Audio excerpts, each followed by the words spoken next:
The making of a Prime Minister. मुश्किलों का अंबार है, वही तो मेरे हौसलों की मीनार है। हिंदुस्तान में दो प्रधान दो निशान नहीं चलेंगे। अगर इतनी ताकत ये पाकिस्तान के खिलाफ लगा दे तो आतंकवाद आसान हो गया। हम चुनौतियों से टकरा रहे हैं। सर्जिकल स्ट्राइक और एयर स्ट्राइक करके नए भारत के सामर्थ्य का संदेश भी दे दिया है।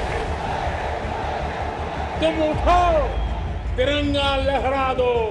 जननायक नरेंद्र मोदी के 20 वर्ष पुराने भाषणों पर आधारित एक बेहद लोकप्रिय कार्यक्रम। क्या कहते हैं नरेंद्र मोदी?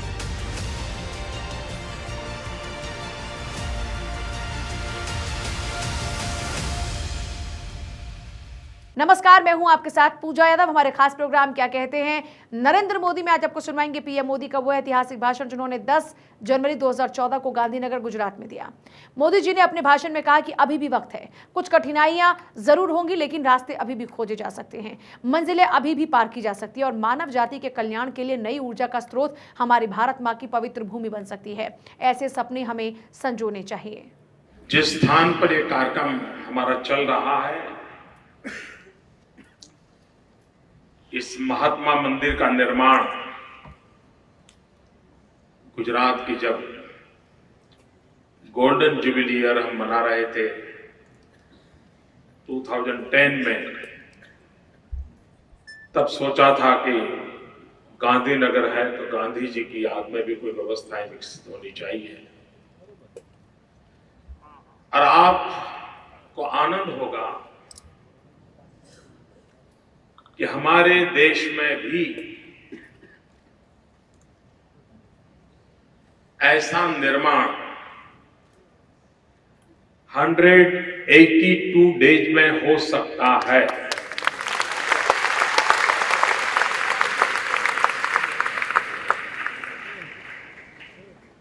इस महात्मा मंदिर का प्रमुख हिस्सा 182 दिन में तैयार करके हमने 2011 का हमारा वाइब्रेंट समिट यहां पर किया था। कहने का तात्पर्य यह है कि हमारे देश के पास अपार क्षमता है, विपुल संभावनाएं हैं और ढेर सारी आकांक्षाएं हैं। आवश्यकता है उसको समझे, उसे जोड़े और देशवासी इसके लिए जुट जाएं तो सब कुछ संभव है।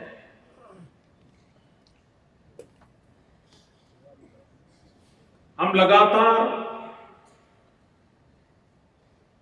विचार विमर्श का एक प्रयास कर रहे हैं।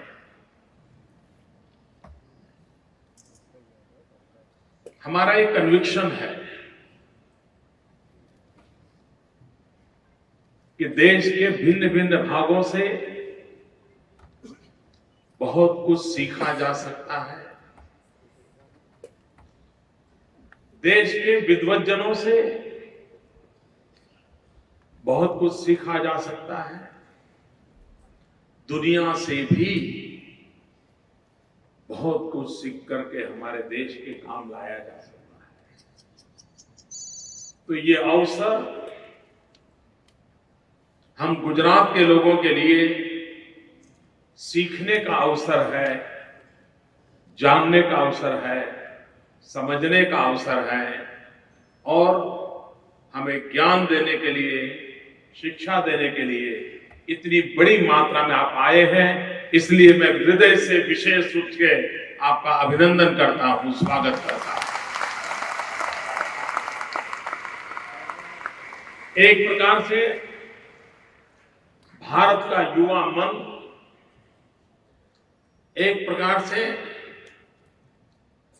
भारत के युवा शिक्षा विद्या का रूप, इसका एक लघु रूप आज इस महात्मा मंदिर में इकट्ठा हुआ है। मुझे बताया गया इस कार्यक्रम में यूनियन टेरिटरी एंड स्टेट्स मिलाकर के 33 राज्यों से इस समारोह में लोग शरीक हुए हैं। हिंदुस्तान के 100 से अधिक वाइस चांसलर एंड डायरेक्टर इस समारोह में मौजूद है।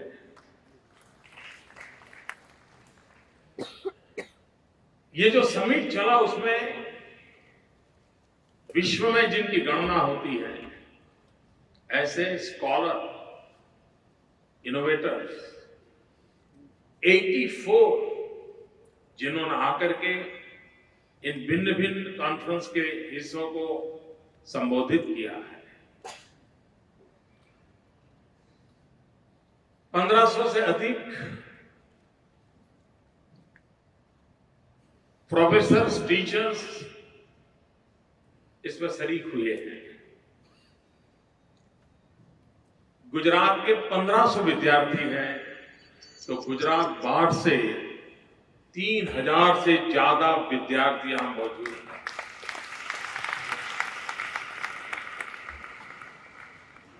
यहां करीब 40 देशों के 200 के अधिक स्टूडेंट्स भी मौजूद हैं। आप कल्पना कर सकते हैं कि शिक्षा के लिए चिंता करने वाला ये प्रयास, उसकी उपस्थिति को देखा जाए तो भी ये कितना महत्वपूर्ण है। मैं इसमें सहयोग देने वाले इस कार्य को आगे बढ़ाने के लिए हमारे डिपार्टमेंट के सब लोग, यूनिवर्सिटी के सारे साथी और देश के अन्य कोनों से जिनकी मदद मिली उन सबका मैं हृदय से अभिनंदन करता हूं, का धन्यवाद करता हूं। भाइयों बहनों, हम लोग लंबे अरसे से एक बात सुनते भी आए हैं और हम बोलते भी हैं। यूनान, मिस्र और रोम सब मिट गए जहां से, अब तक मगर है बाकी नामो निशा हमारा। कुछ बात है कि हस्ती मिटती नहीं हमारी। ये कुछ बात है कि हस्ती मिटती नहीं हमारी। वो कौन सी बात है?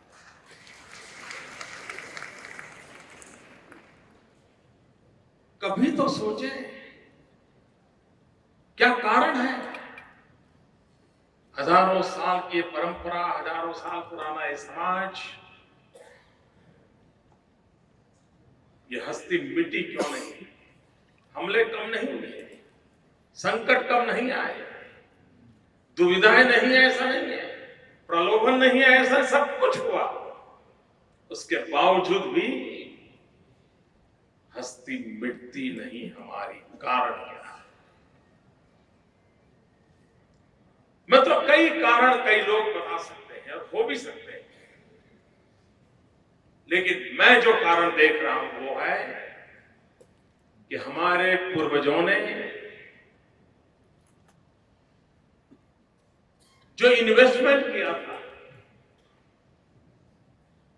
वो इन्वेस्टमेंट था ह्यूमन वेल्थ के लिए इन्वेस्टमेंट किया था, मानव समाज के निर्माण के लिए शक्ति जुटाई थी। हर युग में, हर पल, हर समाज में, हर नेतृत्व ने निरंतर उसमें विकास किया। व्यक्ति के निर्माण पर बल दिया गया और व्यक्ति के निर्माण में शिक्षा और दीक्षा, गुरु और शिष्य, संस्कार, संक्रमण, इन उत्तम परंपराओं को हमने विकसित किया था। और जिसके कारण एक ऐसे समाज की रचना हुई जो ज्ञान पर आधारित थी,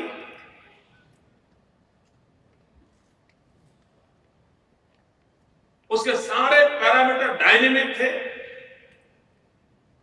वे बदलाव को स्वीकार करने वाली व्यवस्था वाले थे, युगानुकूल परिवर्तन को स्वीकार करने वाला समाज बनाया। ये जो ज्ञान की परंपरा की हमारी जो विरासत है, और इसी के भरोसे आज हम कह सकते हैं कुछ बात है कि हस्ती मिटती नहीं है हमारी।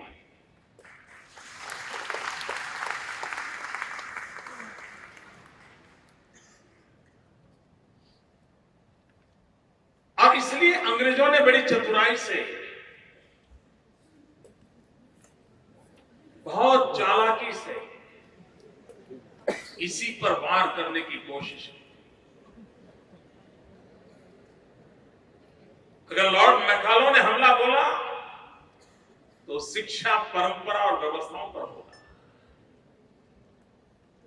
बाकी किसी ने हमको डुलाया नहीं, हिलाया नहीं, डराया नहीं, लेकिन ये एक ऐसा इंजेक्शन हो गया जिसने हमारे भीतर की शक्ति को झकझोर डाला। समय की मांग थी कि देश की आजादी के बाद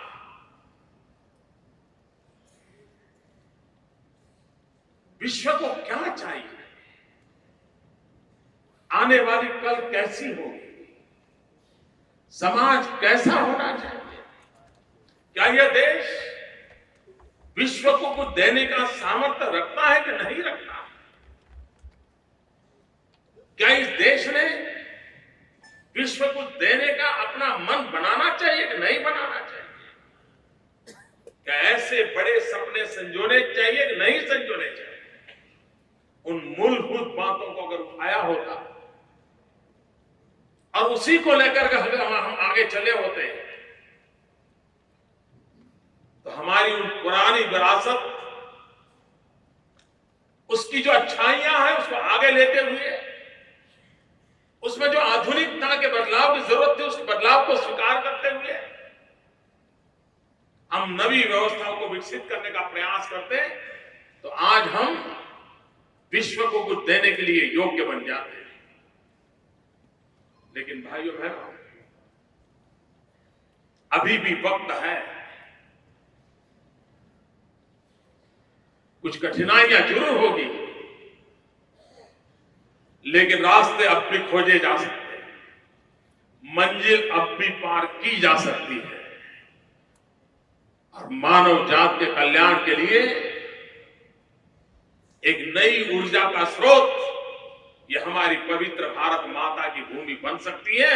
ये सपने हमने संजोने चाहिए।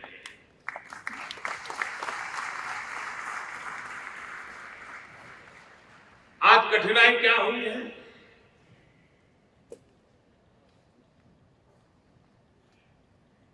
कभी हम सोचे तो हमारा शिशु मंदिर का बालक वहां से लेकर के यूनिवर्सिटी में रिसर्च स्कॉलर बनने तक की यात्रा में कभी सवाल उठता है कोई लिंक है क्या? या हर जगह पे हमें बिखराव नजर आता है? The making of a Prime Minister. मुश्किलों का अंबार है, वही तो मेरे हौसलों की मीनार है। हिंदुस्तान में दो प्रधान, दो निशान नहीं चलेंगे। अगर इतनी ताकत ये पाकिस्तान के खिलाफ लगा दे तो आतंकवाद आसान हो गया। हम चुनौतियों से टकरा रहे हैं। सर्जिकल स्ट्राइक और एयर स्ट्राइक करके नए भारत के सामर्थ्य का संदेश भी दे दिया है। तुम उठो, तिरंगा लहरा दो। जननायक नरेंद्र मोदी के 20 वर्ष पुराने भाषणों पर आधारित एक बेहद लोकप्रिय कार्यक्रम क्या कहते हैं नरेंद्र मोदी